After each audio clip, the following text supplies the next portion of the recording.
Just build out a great partnership with your stakeholders, become essentially an extended member of their team, get invited to their team meetings, give regular updates, and make sure that you are not seen as a place to submit requests to, but you are there as a business value that will help them achieve their own targets. Welcome to Revenue Insights. Every week, we'll be joined by revenue leaders from some of the most successful and highest growing companies. Together, we explore how they built their revenue teams, the journeys that they've been on, and the lessons they have learned along the way. Revenue Insights is brought to you by Ebster. We're a revenue intelligence platform designed to help revenue teams to build more pipeline, close more deals, and retain more customers.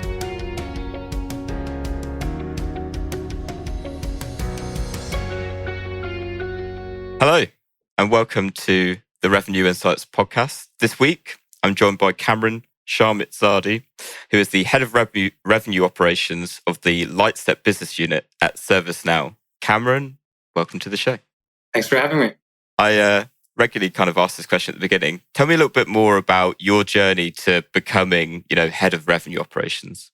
Yeah, I've really been in operations my entire career, starting off at Intel, much larger organization. I've had a variety of different operations roles since then, and ultimately landed at Lightstep, my first opportunity at a startup. I think we were about 70 employees at the time I joined. And it's just been a great opportunity to help build out the revenue operations function at a startup. And, we were acquired about a year ago by ServiceNow. So now my role is shifting a bit and focusing on how we can integrate the Lightstep business unit really into ServiceNow. And can you talk a little bit more, particularly like when that happened, what that integration looks like? Because obviously going from one organization Lightstep, where I assume it was a fairly mature kind of go-to-market function, and then being acquired, what that whole process looks like in terms of how you integrate it together. Yeah, Lightstep was still early in its journey at the time of acquisition, so we were still figuring things out and trying to find out how we can be most effective. We were acquired a year ago, and even though that sounds like it's been a while, we're still very much working on a lot of the integration. So, like the CRM integration, marketing automation, that's still ongoing. We're just actually nearing completion of that, but there's more to come. Like we need to figure out how we can co-sell the Lightstep products along with ServiceNow products on the same order form, and really consolidate that sales motion and work well with the existing ServiceNow sales organization to get into accounts where ServiceNow already has a strong presence.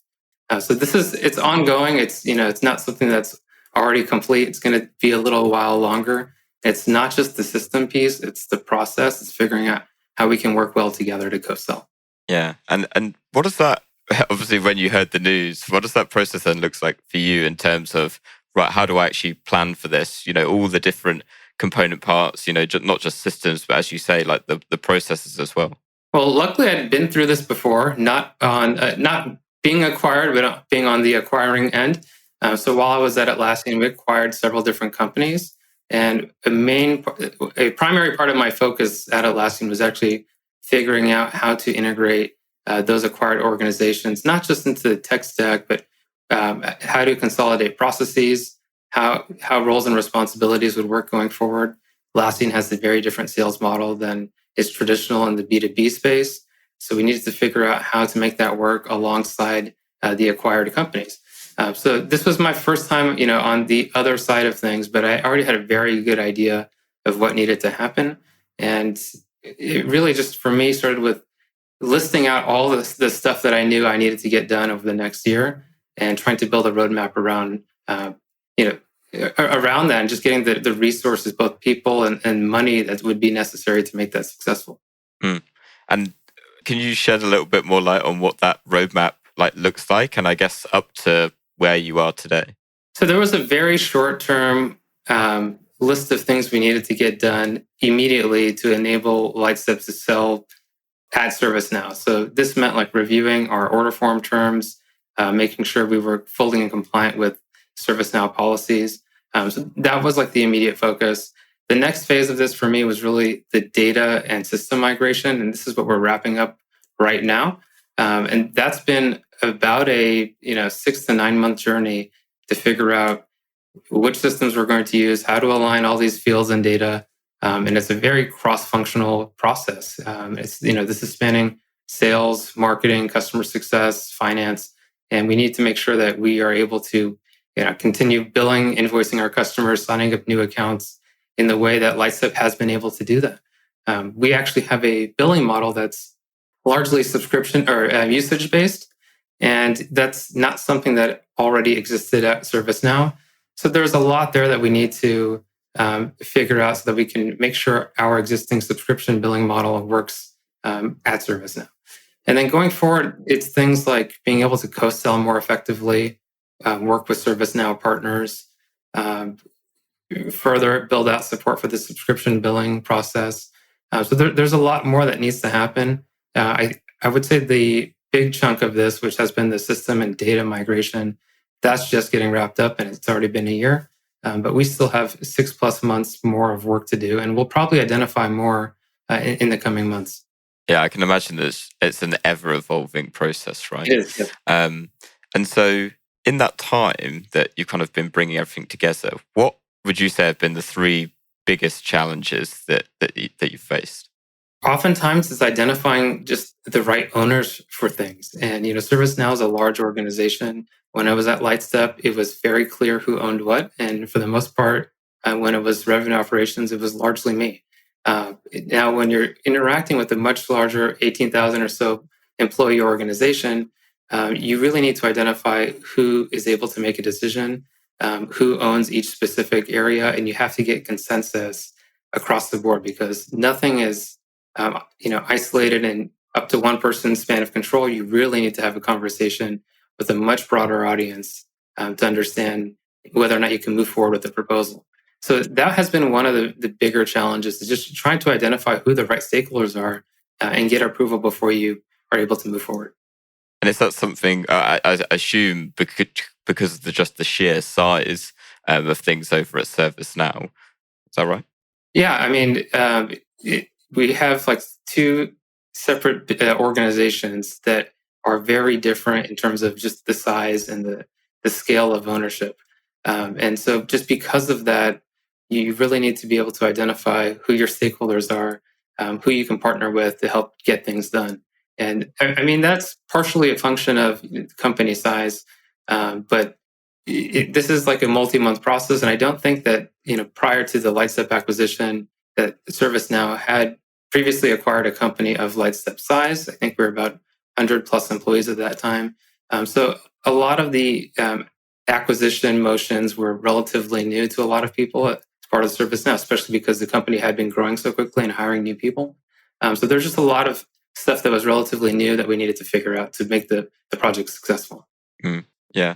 And we were talking actually before the show that obviously with your role was in revenue operations, obviously going to ServiceNow, they don't actually have a specific revenue operations function. So for you actually going in there, is it a case of I'm trying to visualize it, of how does it start to connect together with their operations setup at the minute and the role that you're playing and how it starts to integrate together? Yeah, we're still figuring that out. So as things are today, I'm still part of the Lightstep go-to-market organization, which includes our sales and our CS teams. So I am not part of a broader ServiceNow operations group. I suspect something might change there in the coming months. But yeah, there is no comparable, as far as I'm aware, comparable role within ServiceNow just yet. There is a very strong operations group. I think that's mostly focused on the sales operations side of things, and marketing operations today is a separate organization. So yeah, we're still trying to figure out how the operations functions for Lightstep will fit into the ServiceNow organization, but for now it's separate. Really, yeah, it would be really interesting to hear, in the future, how it starts to play out. Because, as you kind of touched on there, with separate sales and marketing operations functions over there, it would be interesting to see whether, much with kind of many organizations, the overarching revenue operations starts to come into things. On the whole, across your career, what have been the three biggest challenges that you'd say that you've faced, and how do you think that you've overcome them? I think early in my career, I was probably outpacing some of my colleagues, and so it felt like I was oftentimes the youngest one in the room, and I think that was at times quite challenging to be taken seriously, at least up front. And so what I had to do is just put in a lot of good work over time, and establish that trust in an organization before people realized they could, at the time, trust somebody who was 20 years old at Intel. I joined pretty young, and that was always a challenge that I faced. Is just how to establish myself within an organization when, my colleagues are maybe twice my age. So that was always a challenge, and I've moved up fairly, quickly throughout my career, and it's less of an issue now. But that's something that that's a struggle I've encountered in multiple roles. Yeah, I think it's something that certainly I found as well never really goes away either, until until you really get to that point where it's like, right now I am, much older, and it's very similar to something that I cover a lot on the podcast, which is also like imposter syndrome as well, where coming into it, I think it's ultimately a good thing to have imposter syndrome because that's really like how you grow like within the role, but actually it's something that goes hand in hand with, I think, being young and in that position. And I wonder whether in your case it amplified even more within a revenue operations role, particularly, getting buy-in around it. It's still a relatively new function. Is that something that you've experienced yourself? I'd say so, because when you're interacting with these more established organizations like sales and marketing, which are traditional, and you have these at every organization, and they've been there for the last 50 plus years. Whereas revenue operations is quite a new function. It can be challenging to come in and explain why, first of all, this function should exist and should be discrete from, let's say, sales or marketing. But then why you think you might have a better way of doing something, when somebody might have been doing it a certain way the last 20 years. So it's not always easy to change people's perceptions or just way of doing things, especially when they're well established. But it's often helpful to be able to point to some sort of data and say, this doesn't look good versus the market. And I think implementing X will help improve that. And so that's generally how I would try to combat that. But you'll still be met with skepticism, and until you actually deliver it and have some time to show the results, I think people will still be a little reluctant to engage in brand new sweeping revenue operations initiatives. And so let's take it in a slightly different direction then. So how, in terms of how you the revenue functions at the minute, is it still very separate, with how Lightstep operating still very much on its own, or are you starting to see some crossover with ServiceNow? I want to do more the way that ServiceNow is doing things, because I generally don't think it makes sense to operate completely separately and have different processes. So we are, as much as possible, trying to adopt the ServiceNow way of doing things, just so we can have better consistency across the board and we can work better with our ServiceNow colleagues. So when you look at forecasting, for example, and I'm not an expert on the ServiceNow processes here by any means, but we are trying to move more closely to the ServiceNow way of doing things. And I think that's going to help just allow the teams to work better together and improve our accuracy in everything that we do. Can we dig into that a little bit more, of like, particularly with regards to forecasting, because it's very much top of mind for me at the minute. So what does that process look like, and I guess how are ServiceNow doing it at the minute? I'm still learning the ServiceNow details here, but to give a couple examples, like we are aligning our forecast categories in CRM so that they replicate the way ServiceNow rolls up data. We are also now splitting it out in the same geo definitions that ServiceNow does this, and so that our ServiceNow colleagues can roll up a Lightstep number to the broader ServiceNow number in a consistent way. So it's not like we are giving a completely separate measure of data. We had to align definitions. Prior to the acquisition, we referred to revenue as ARR. ServiceNow refers to it as ACV, and there were some definitions that were slightly different in there. just the way we would account for, let's say, built-in upsells, and there are a couple other edge cases that were just handled differently. So one of the very first things we needed to do was actually align our definitions, use the same terms, define geos the same way, make sure we're rolling up information to the same forecast categories. And so that's just at a high level, like some of what we need to do to make sure that we are consistent across the board. And as we learn more about the way ServiceNow does things and look at historical information, we'll have a better sense of how to forecast future quarters for Lightstep. Amazing. And so, to take a step away, I think from Lightstep specifically. So, from your experience, having been at, we've talked about Lightstep, also at Atlassian before, Intel before that. How do you create consistency between, the revenue operations function and, the revenue teams that you are working with? I think it all starts with setting clear goals across the revenue teams. So that's something the revenue operations team should help drive and define.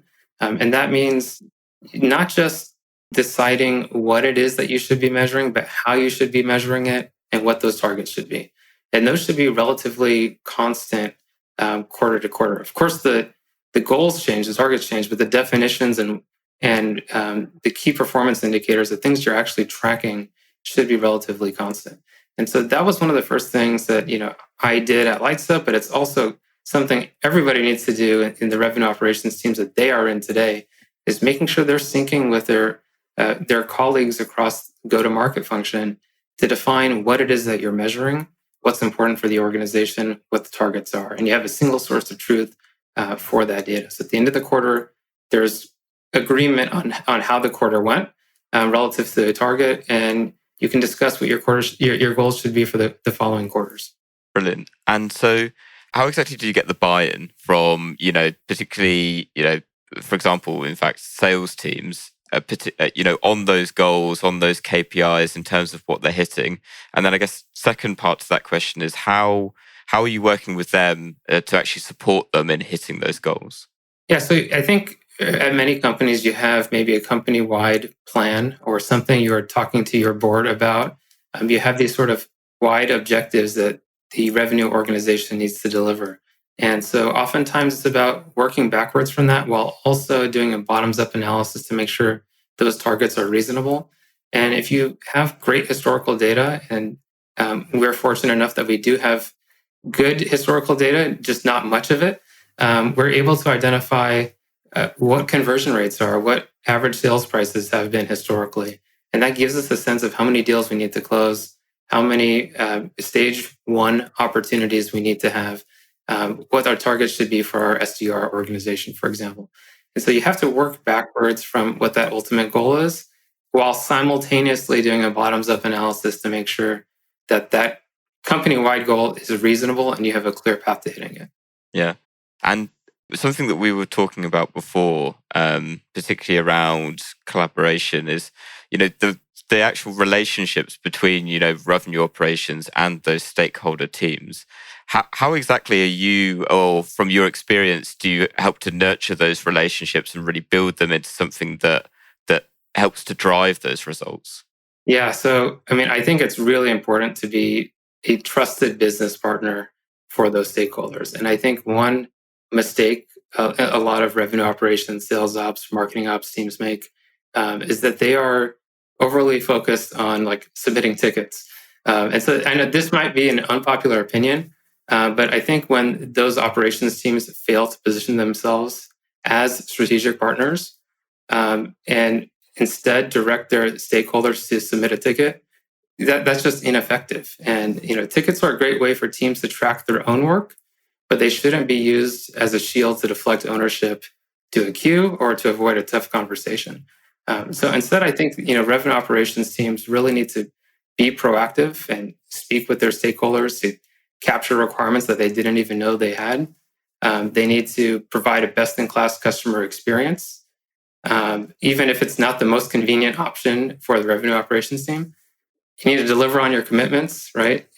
People need to have trust that the revenue operations team will come through when they say, something will be delivered in the next sprint. And then you need to be transparent and share frequent updates. And I think if you do those things and you focus on being a great partner to the business, you start to deliver value, you start to be a multiplier. And revenue operations is not a cost center, but it's actually a way to generate an extra 20, 25% increase in revenue in the following quarter. And how did you start to, is there a way of like measuring that in terms of like the strength of those relationships? And I guess the second part to that question really is how do you start to scale that as you grow? Is that something that you can do within revenue operations, or is that something that, perhaps as head of revenue operations, you need to build up with, your equivalent stakeholder in the sales team? So I think there are multiple ways to measure this. For us, and what I've done in a couple of prior roles, is you're able to establish a baseline for some particular measure. And so, for example, whether it's like enterprise revenue or if it's upsell revenue, you have some sort of understanding of generally where that lies. And then if you're able to deliver a process change and maybe even tag things with a campaign, depending on what sort of changes you're making, you have a way to actually see and attribute. Granted, it's correlation typically, not causation, but you're able to see that you had a massive increase, maybe 20, 25% increase in revenue from a particular go-to-market strategy or sales motion. And if that's something a revenue operations team is leading and delivering, you have that to point to say you were able to generate 20% increase in revenue the following quarter based on this project that revenue operations delivered. And so I think it's really important to be able to establish that baseline and be able to show what changed over time. Because oftentimes, revenue operations teams are delivering these incremental improvements, but they really add up over time. And you want to make sure you're able to quantify that and justify the value that revenue operations brings to an organization. In terms of partnering as your team grows, I think it's just really important to have very clear roles and responsibilities across revenue operations, and for their stakeholders to know that that member of revenue operations is their go-to contact for whatever it is that they need.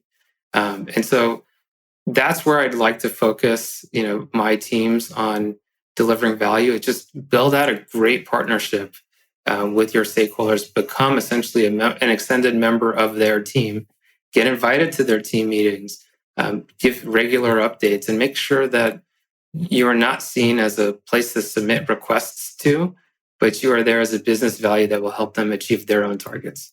Could you share perhaps one example from maybe at Lightstep or your career as a whole of an initiative that you've run that's really helped to, grow those relationships? Yeah, so at Lightstep specifically, when I joined, we didn't really have an upsell sales motion. So we were acquiring all of our revenue from either new business or at time of renewal, but not in between. And so that was something I was able to identify pretty quickly just by looking at historical data at the time I joined. And that just stood out to me as a big gap. This should be a place where we're capturing additional business. And in digging into that a bit more, I realized we didn't actually have a great way to track customer usage. And so we might sell certain limits, but if customers were exceeding those limits, we weren't really having those conversations because nobody really knew about it. And so just improving visibility into customer utilization was a top priority for me. And then figuring out how we can have conversations with customers and how we can incentivize buying more, perhaps at a discounted rate, but pre-committing up front, capturing that as recurring revenue. That was a big focus. So in that, for that example, it's quite obvious how to measure the increase in revenue from this revenue operations initiative, because that motion did not really exist at all previously. So I think, that just had a very big impact on the organization. And it was quite dramatic. Since that change, we're now seeing like over 30% of our revenue come from these upsells.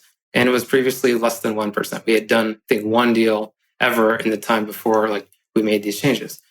So that's a substantial impact that revenue operations can have on an organization. And if you just dig into the data, you can identify these gaps, and these become top priorities on your roadmap to go off and address.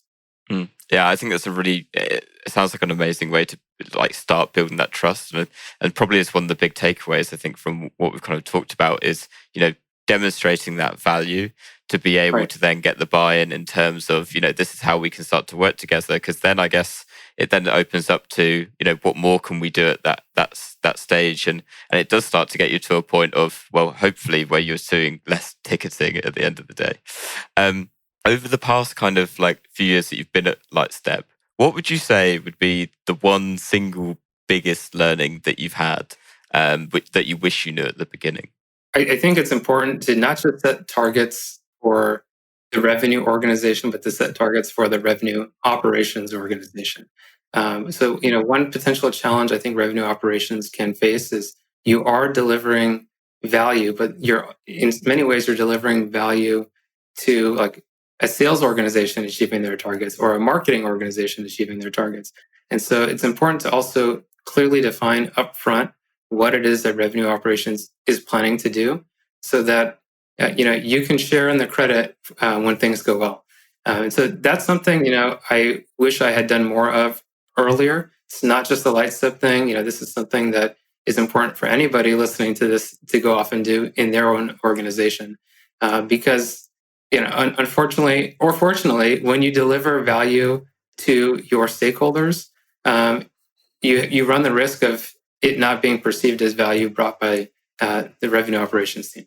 Yeah. Can you share perhaps an example of since then, perhaps one of those situations that after you kind of worked that out, it was like, okay, now I'm going to do this, and to be able to then get the recognition for the impact that you've had.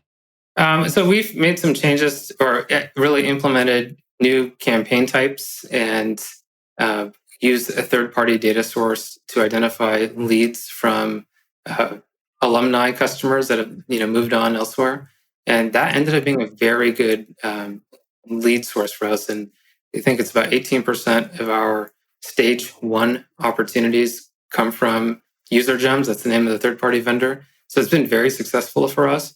And we tag this as when we do our reporting on where our opportunities are coming from. We tag this as like a marketing sourced opportunity, and in many ways it is. But this was also a revenue operations project to help implement this and to bring this on. And this was not something that was on any sort of marketing roadmap, before revenue operations took this on. And so it's very easy to contribute to marketing team delivering a number of leads or meetings in a quarter. But this is really something that was driven by revenue operations, right? So, going into the quarter, of course, helping the marketing team achieve its targets was a goal for revenue operations.